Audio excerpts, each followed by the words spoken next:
Hello, hi everybody. It's Susan Brennan here with Growth and Grace, and we are back. We are live. We are going to be doing this weekly every Thursday morning at 6 a.m. Pacific, and I'm so pumped to be back with you guys. So as you know, I took a brief hiatus, maybe like a few months, just kind of recalibrating and getting some new ideas, and wanted to come back with a fresh start, and I'm pumped. So good morning, Liz. Hi. I am super excited. So this year, if you guys have been following or seeing some of my recent posts, I've got some kind of exciting things coming up in 2019, some bigger things coming up this year, and I really want to speak into those, and I really want to share with you guys just kind of where I'm at. We're going to do this Growth and Grace style, so you're going to get some real, tangible and current things going on in my life. I'm going to be sharing what's coming up and how I'm handling it, or how I handled it if it's something that just recently happened, and really give you guys some insights on how that growth and grace, how they really tie together. So with that, today's topic that I'm going to dive into is specifically around bringing your dreams into reality, and that's something that I'm going to be speaking to regularly because it's something. Oh, my cat is joining below doing his little scratchy post thing. It's something that I'm going to be doing a lot of in 2019. It's something that my last 2 years have been full of. Everything that's been happening and everything going on in my life is because of speaking my dreams into reality and kind of going through this process that I didn't realize I was going through, that I want to share with you guys. So this is going to be a glimpse of the bringing your dreams to reality. We'll call it a process for now. Maybe I'll come up with an acronym for it, around just how simple it can actually be when you're thinking about something that you want to do, you're dreaming about something, you're wishing about something, it's consuming your thoughts with, I wish someday that I could, or wouldn't it be great if, or yeah, maybe, but I just don't see how. Any of those things, but that actually deep down you're like, yeah, that would be really cool though. Those are the things I'm talking about. Those are the dreams that we're going to bring to reality. And this is how simple it's going to be. And I'm seeing a few more people, Becky and Jean and Gary. Good morning, everybody. And Amy, I see on there. Hi, good morning, everyone. And Frankie. Gosh, you guys are great. Good early morning. It is early here on the West Coast. But what I want to do real quick is give you quick bullet points, and then you'll see me continue to expand on this throughout my lives. This is definitely one of the topics that I'll be speaking on stages about, is how to bring your dreams out of that, man, it would be cool if someday, but space, into, wow, that actually really was cool. I'm so glad I got to experience that space. Dreams to reality, right? You with me? Cool. Hey, good morning, Lisa. Hi, everybody. So with that, we're going to go through the quick bullet points, because these are going to be about 15 minutes-ish. I have an alarm set so I don't go too long. So the very first step is when you catch yourself thinking those thoughts of what you really want to be doing. What do you actually really want to do? For me, I'll give you the tangible example of when I wanted to move to San Diego. It was big. It was a huge thing. I'd only lived in Washington State my whole life, and I didn't know what it looked like, and I didn't know where I would live, and I didn't have a place lined up, and I didn't have a job down here. Like, all the things were coming up for me. And deep down, though, I knew, like, I want to live in San Diego.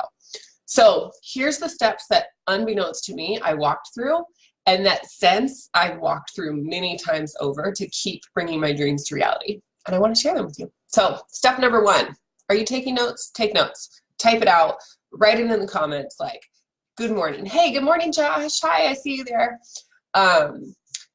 Take notes. So step number 1, the very first thing that you got to do to bring your dreams to reality, speak it out, share it out, write it down, get it out of just thinking about it, get it out of your mind, share it, put it on your vision board for sure. And share it with people. Put it, do a public post about it. Share it with your friends. Let people know what you're up to, and watch it start coming together. Because here's the thing. The second step moving into this is to ask for support. And I know already, I know I can feel people getting resistant, like, oh, I don't really, like, I kind of would rather just do this on my own. I don't know that it really needs other people. I probably could do it on my own. Here's the thing. You probably could, to some extent, do it on your own. You probably could.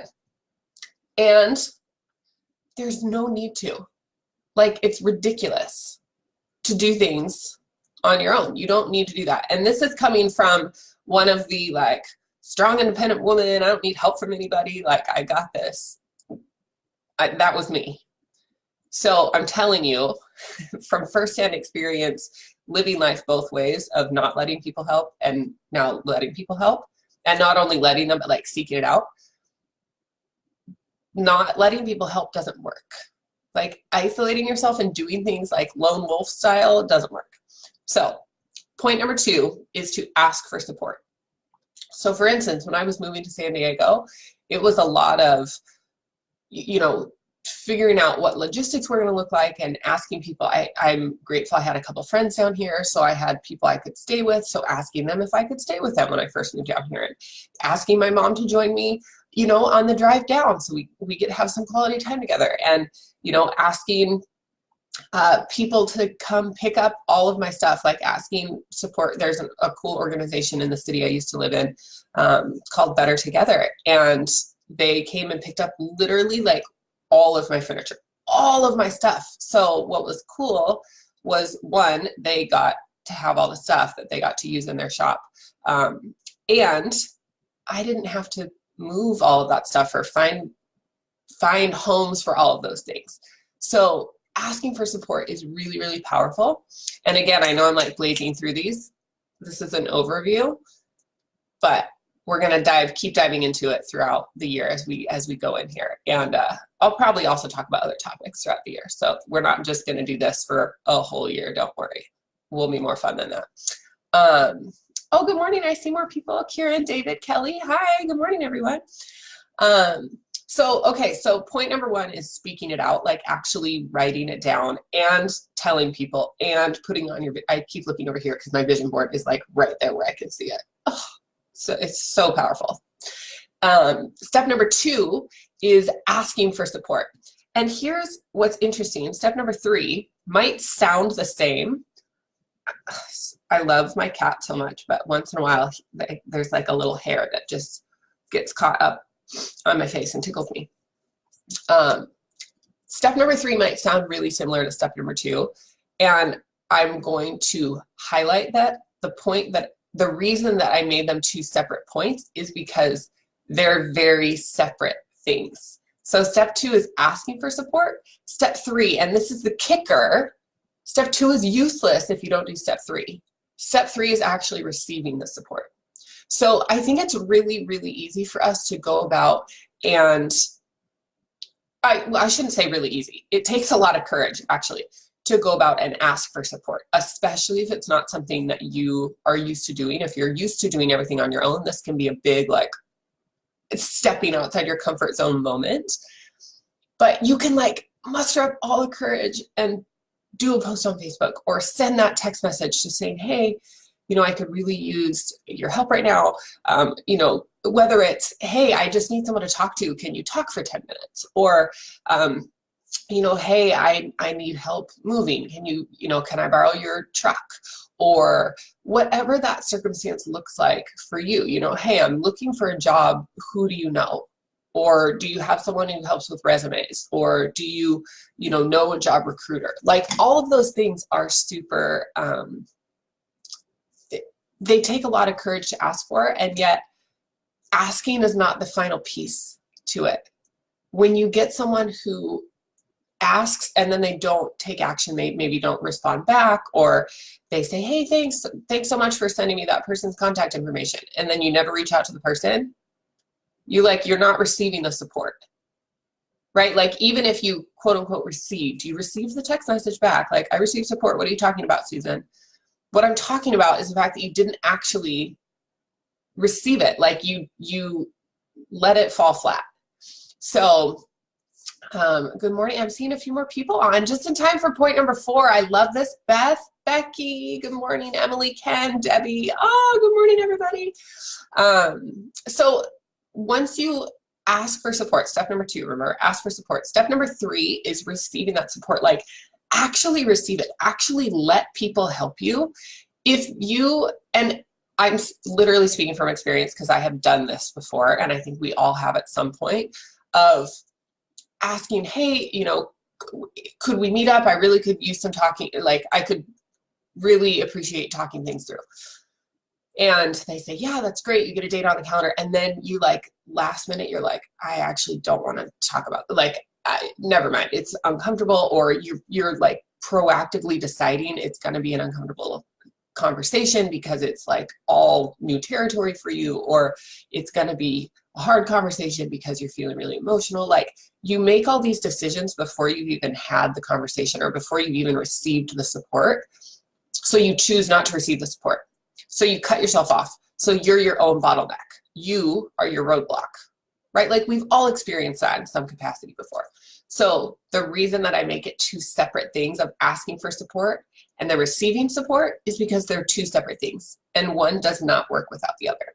So we're going to do a quick run through before we jump to our final point, number 4.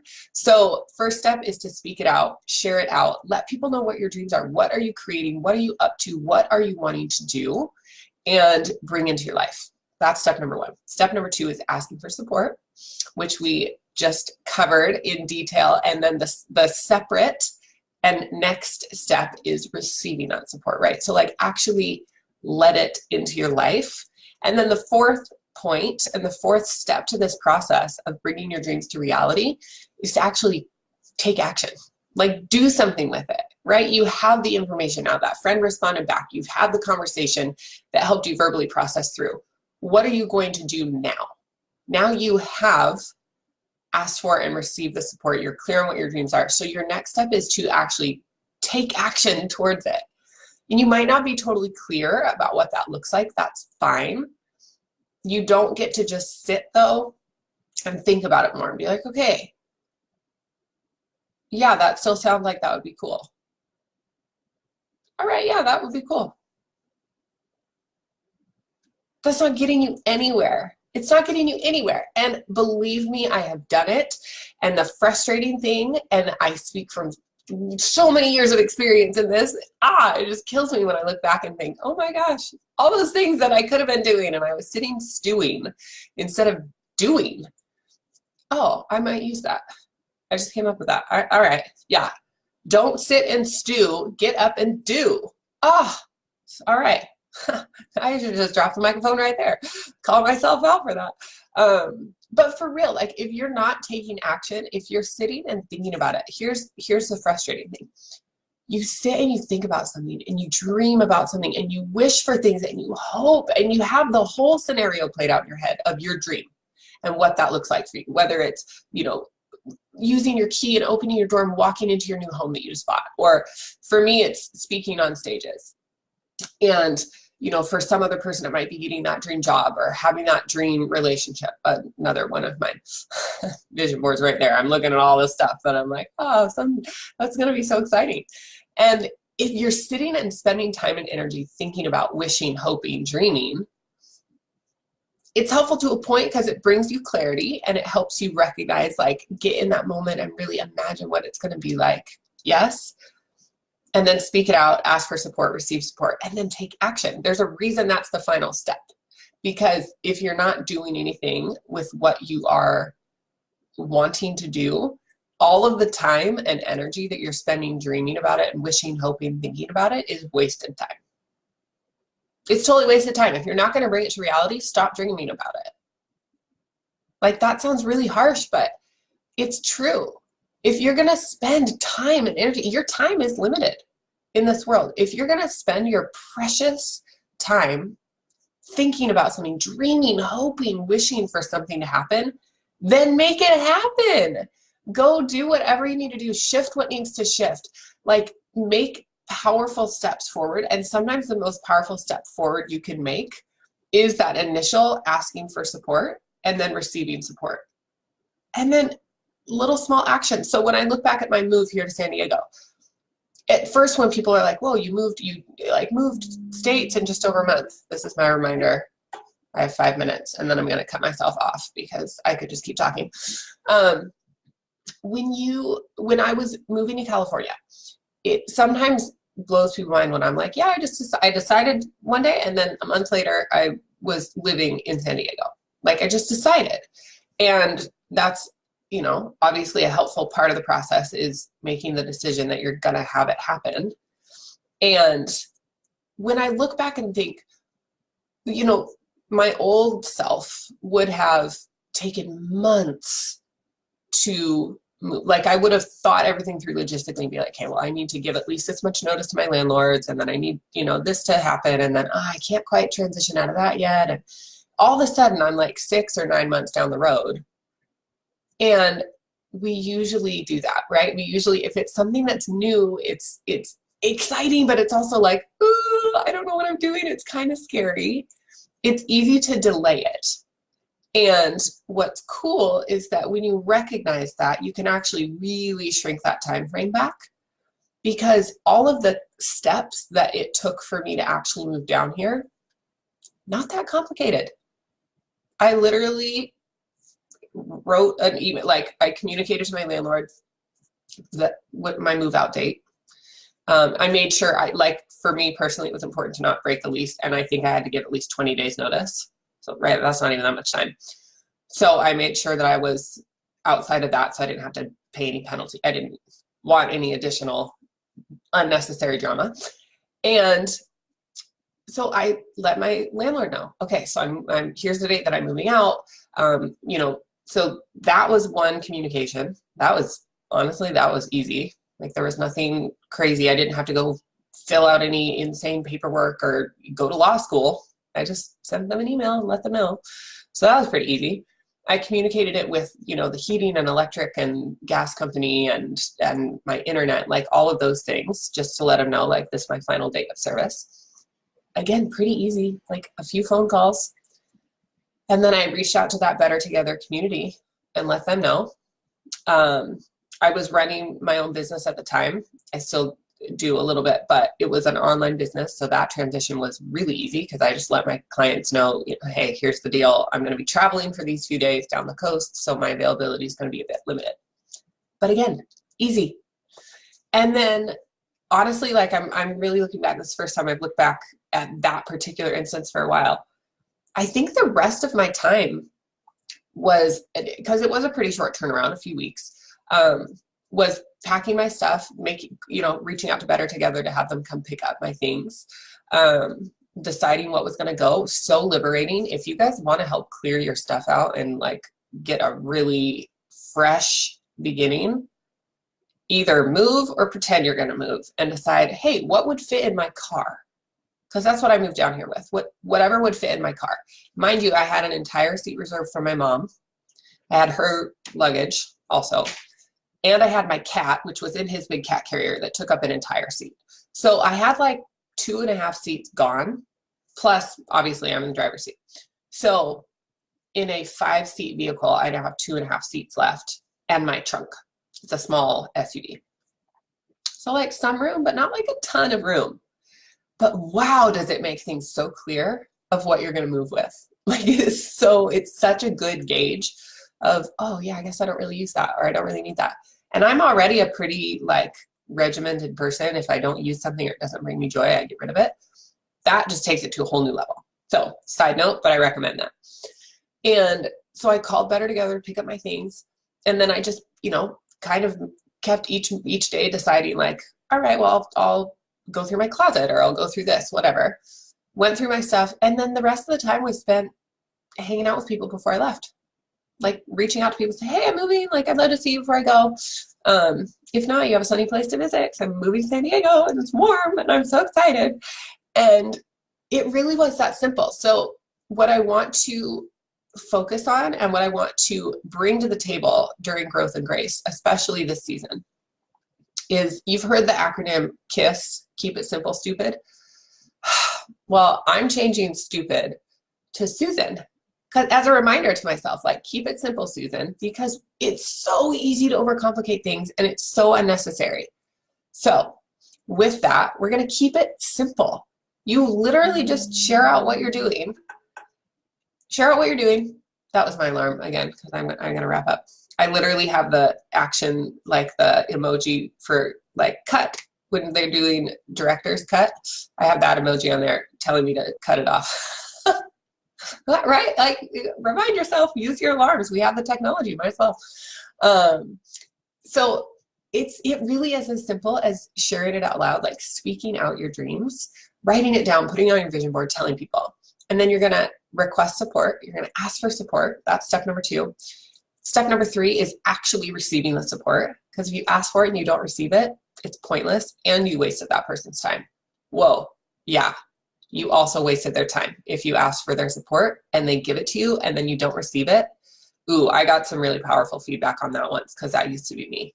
I wasted people's time because I would ask for support. It felt like that was me taking action, was asking for support, but then I wouldn't do anything with it. And they just gave me all their time and the resources that I'd requested.